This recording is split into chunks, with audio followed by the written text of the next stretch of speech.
अस्सलाम वालेकुम स्टूडेंट्स, कैसे हैं आप सब। उम्मीद है आप सब खैरियत से होंगे। मेरे चैनल पे आप सबको खुशामदीद। स्टूडेंट्स, जैसे कि आप सब जानते हैं कि हम बीए इंग्लिश की पार्ट 1 की पॉम्स की सीरीज़ कर रहे थे। उसमें हमारे पास आज जो लेक्चर है, लेक्चर नंबर 19, पॉम नंबर 19 है आज हमारे पास, जिसका नेम है हॉक्स मोनोलॉग। हॉक बेसिकली किसको कहते हैं? उकाब को, बाज को। उसकी खुद कलामी है और आई को बहुत ज़्यादा इसमें रेनफोर्स किया गया है।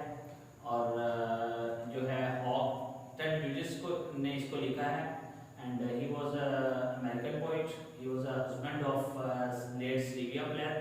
Sylvia Plath is one of the top poet of American literature as well. और इसको जो है हॉक्स रूस्टिंग का नाम भी दिया गया है।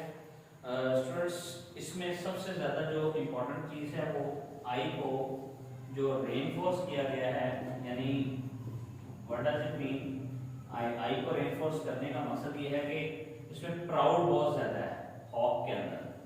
ठीक है, यहाँ पे मैं लिख देता हूँ लेक्चर नंबर 19। ठीक है जी, इसमें क्या है कि हॉक जो है वो किसको सिंबलाइज कर रहा है? डिक्टेटर को। स्पीकर ऑफ द पॉइंट भी है आई, ड्रामेटिक मोनोलॉग है। क्या कहते हैं इसके अंदर? कहते हैं the poet has highlighted the so called नाम निहाद rigid, arrogant, proud and power drunk, यानी ताकत के नशे में चूर रूलर, उनके बारे में बात करता है। That is the despotic ruler, जो जाबर रूलर होते हैं। इस तरह हमारे पाकिस्तान में आप सब देखते हैं कि हमारी जो एस्टेब्लिशमेंट है, जब भी दिल करता है किसी को भी बाहर निकाल के बाहर निकालती है।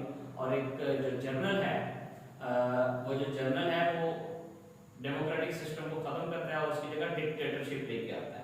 तो वो इसको यही सिंबलाइज कर रहा है हॉक को कि तमाम बर्ड्स का वो किंग है और उसके अंदर उसकी यही कहना है। नहीं, पॉम का आगाज करते हैं, दैट इज वेरी इंपॉर्टेंट। इसके जो फर्स्ट स्टैंजा है वो भी पेपर के लिए इंपॉर्टेंट है। साथ साथ में आपको ये भी बताता चलूं, आई देखें स्टार्ट इसमें किया आई से, आई को रेनफोर्स कर रहा है। Sit in the top of the wood, मैं सबसे ऊंची घाटी पर बैठता हूँ। माई आईज क्लोज्ड, मेरी आंखें बंद होती हैं।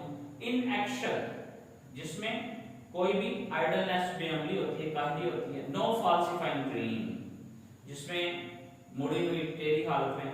Between my trap and hooked feet, कहता है कि मैंने मुड़े हुए सर और पंजों के दरमियान ये खौफ में मैं अपने शिकार को हलाक करने और खाने की कामिल मशक नहीं करता।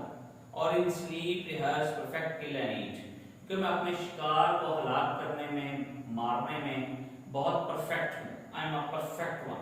ठीक है, same is the case of dictator as well. Stanza number 2 है हमारे पास, the convenience of the high trees, बुलंद दरख्त हवा की शनावरी का सहारा लेते हुए। The air buoyance, buoyance means student कहते हैं एबिलिटी टू कीप अफ्लोट, यानी दूर रहना। एंड द सन्स रेज, और सूरज की किरणों से भी ऊपर, are an advantage to me, सूरज की किरणें मेरे लिए बहुत एडवांटेज हैं।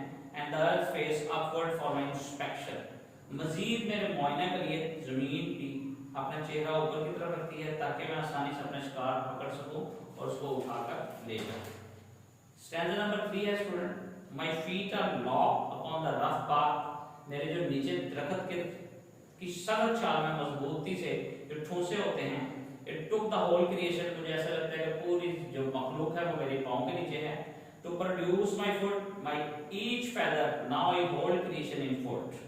और क्या कहता है? कहता है कि मेरे पंजों और दोनों परों की तकलीफ के लिए रोएगार लाया गया और इसलिए मैं परिंदों के तमाम तर मखलूक को अपने पंजों में पकड़ता हूँ, यानी मैं परिंदों की दुनिया में तमाम मखलूकात का वाहिद मालिक हूँ। I am the king.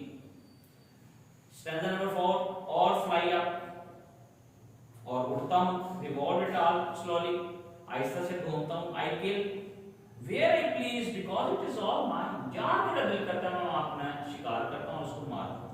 There is no sophistry in my body, कहता है कि मेरी बॉडी में कोई किसी किस्म की सोफिस्ट्री नहीं है, कोई किसी किस्म की जो है मेरी बॉडी में वो इस तरह की कोई गलती नहीं है। My manners are tearing off heads, मेरे जो मैनर्स हैं वो चीर फाड़ देने वाले हैं, मैं हर एक को चीर फाड़ सकता हूँ। स्टैंजा नंबर 5 है स्टूडेंट्स, वेरी वेरी इंपॉर्टेंट है पेपर के लिए, इसको अंडरलाइन कर लें। The allotment of death for the one path of my flight is direct through the bonds of the living. No argument desert my flight. मैं जिसको चाहूँ मौत का शिकार बना सकता हूँ, क्योंकि मेरी परवाज़ का एक रास्ता सीधा जिंदा मखलूक़ात की हड्डियों में से होकर गुजरता है। दूसरी मखलूक़ात में से कोई ऐसा नहीं है जो मेरे इस हक़ को चैलेंज कर सके, यानी कोई दलील या मंतक मेरे इस हक़ के खिलाफ मौसर और मुतफिक साबित नहीं हो सकती। स्टैंजा नंबर 6 है स्टूडेंट, लास्ट स्टैंजा है इस पोम का और also very important, very very important. The sun is behind me, सूरज भी मेरी पुष्ट पर है। नथिंग हैज चेंज्ड इनसाइड दुनिया, कुछ भी नहीं बदला जब से ये दुनिया तख्लीक हुई है। My eye has permitted no change, मेरी आंखों ने कोई भी चेंज नहीं देखा। I am going to keep things like this, यानी मैं अपनी, कहता है कि दरअसल मेरी निगाह ने परिंदों की दुनिया में किसी तब्दीली की इजाजत नहीं दी, यानी मैंने इजाजत नहीं दी, यानी मैं अपनी मतलबुल अनानी में, यानी डिक्टेटरशिप में हुक्मरानी के खिलाफ किसी इनकलाब की इजाजत नहीं दूंगा, क्योंकि मैं चीज़ों को इस तरह रखने वाला हूँ। देखिए स्टूडेंट, उसने टेड ड्यूजन ने बड़ी खूबसूरत पोम लिखी है और सिंबलाइज किया है डिक्टेटर के साथ कि किस तरह वो फोर्सफुली लोगों पर हुकूमत करता है और आई को रेनफोर्स करके रखता है और लोगों को कहता है मेरी मर्जी से आप जिए। तो स्टूडेंट्स ये टोटल सम एंड सब्सटेंस था फॉर्म का, लाइन बाय लाइन मैंने आपको एक्सप्लेनेशन करके दे दी। कोई क्वेश्चन हो तो